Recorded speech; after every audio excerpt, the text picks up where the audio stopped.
selamat malam semuanya.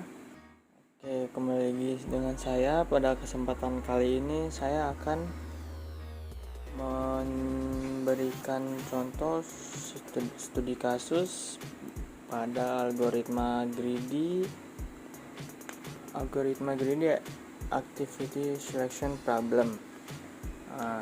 Sebelum melanjutkan ke programnya, dalam video ini kita akan belajar tentang activity selection problem, dimana cara greedy atau dalam bahasa Indonesianya serakah, yaitu cara serakah untuk menemukan jumlah maksimum aktivitas yang dapat dilakukan seseorang atau mesin dengan mengasumsikan bahwa orang atau mesin yang terlibat hanya dapat bekerja pada satu aktivitas dalam satu waktu. Oke.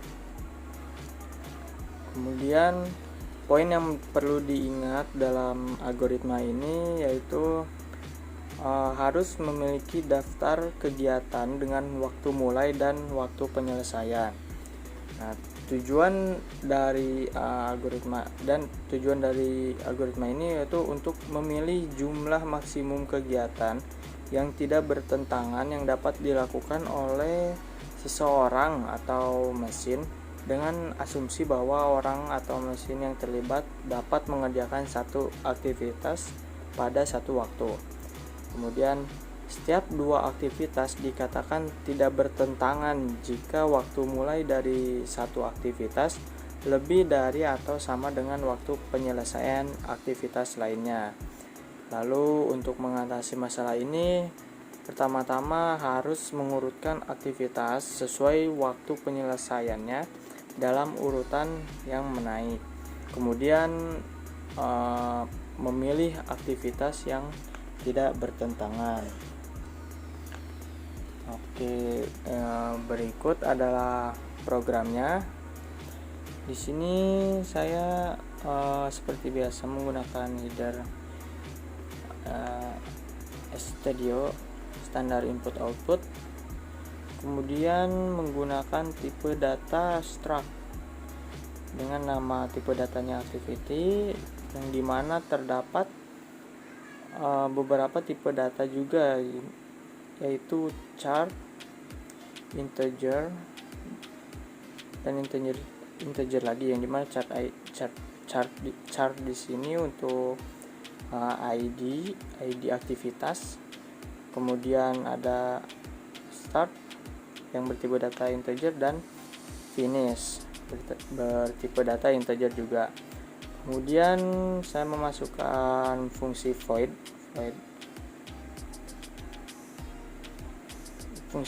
dengan nama fungsinya activity selection, dimana terdapat array aktivitas dan dapat parameter array aktivitas dan integer n.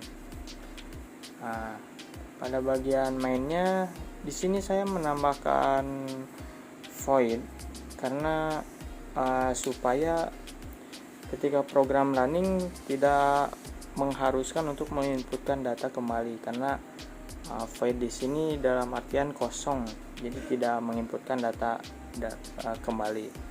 Kemudian berikut ada aktivitasnya. Di sini saya memasukkan aktivitas parameternya 8, di mana A1, A2, A3 sampai A8, yang dimana A1 sampai A8 ini merupakan ID. Kemudian yang setelah A1 ini ada 1, 0, 1, 4, 2, 5, 3, 4, dimana di sini adalah start, integer start. Kemudian yang berikutnya yang 3, 4 sampai 5 di sini adalah integer finish. Kemudian di sini saya memasukkan number of activities. Jadi saya memasukkan aktivitasnya 8. Kemudian sini ada perulangan untuk aktivitas selection.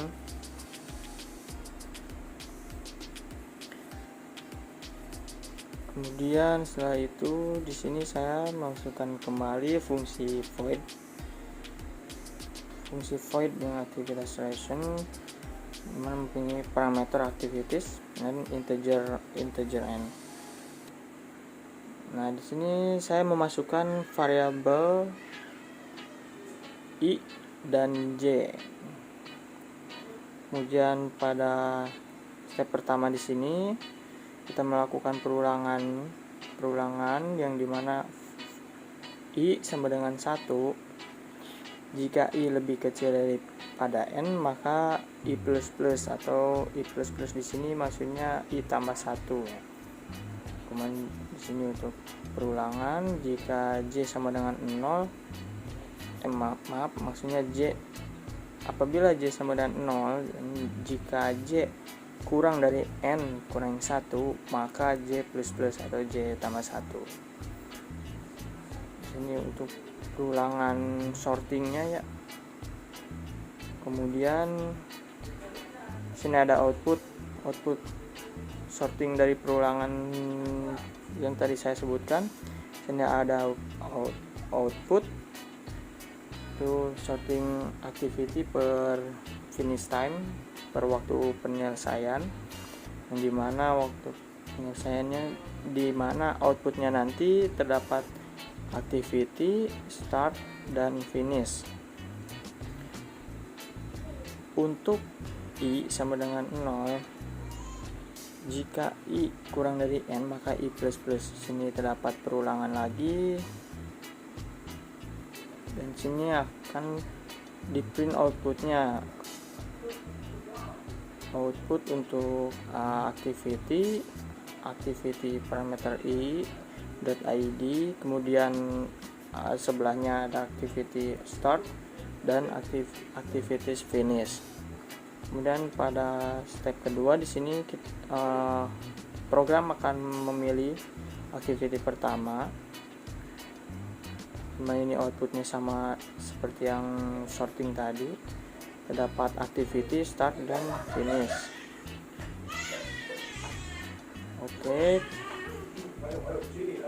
Kemudian pada step 3 ini kita akan maksudnya program akan memilih aktivitas berikutnya yang waktu mulainya lebih dari atau sama dengan waktu selesai aktivitas yang dipilih sebelumnya. Nah, di sini i sama dengan 0, ada perulangan lagi. J sama dengan 1. Jika j kurang dari n maka j++.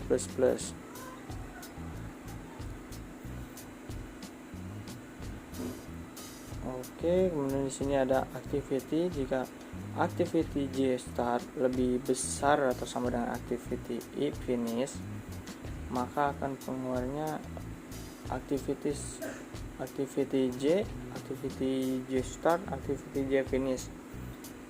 Jadi di sini akan menampilkan output apabila aktivitas yang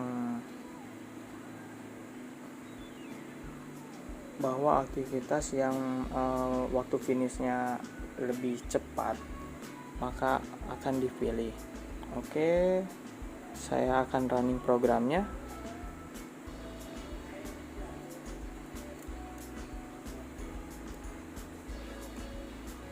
Nah, ini untuk output untuk setelah saya running, dimana sini ada activity start dan finish. Dan ini untuk data yang tadi saya masukkan.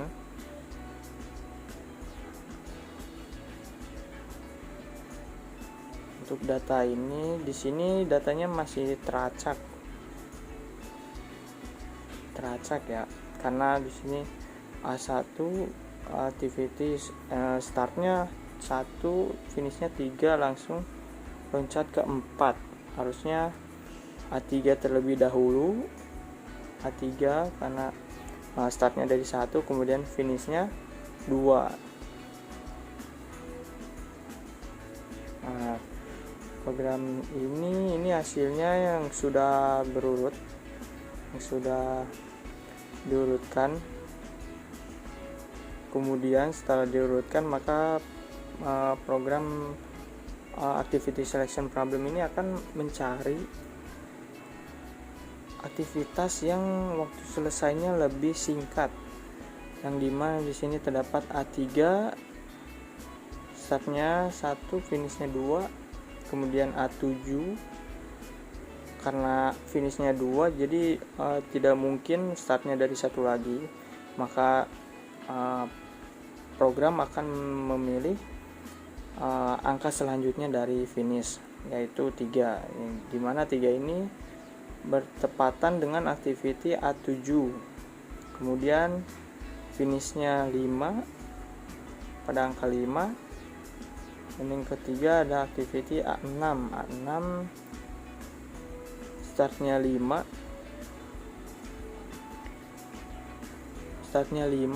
finishnya 8. Kenapa pilih A6?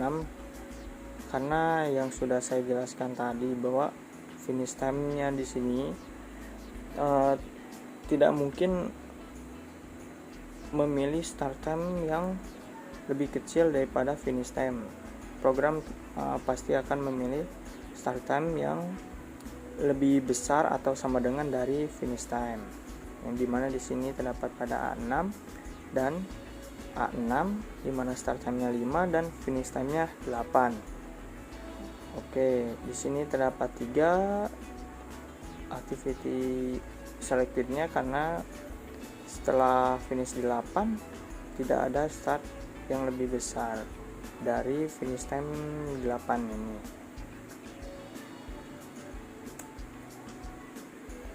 Oke, mungkin cukup sekian dari saya. Mohon maaf apabila bahasa saya masih kurang dimengerti. Semoga bermanfaat. Selamat malam semuanya, selamat beristirahat.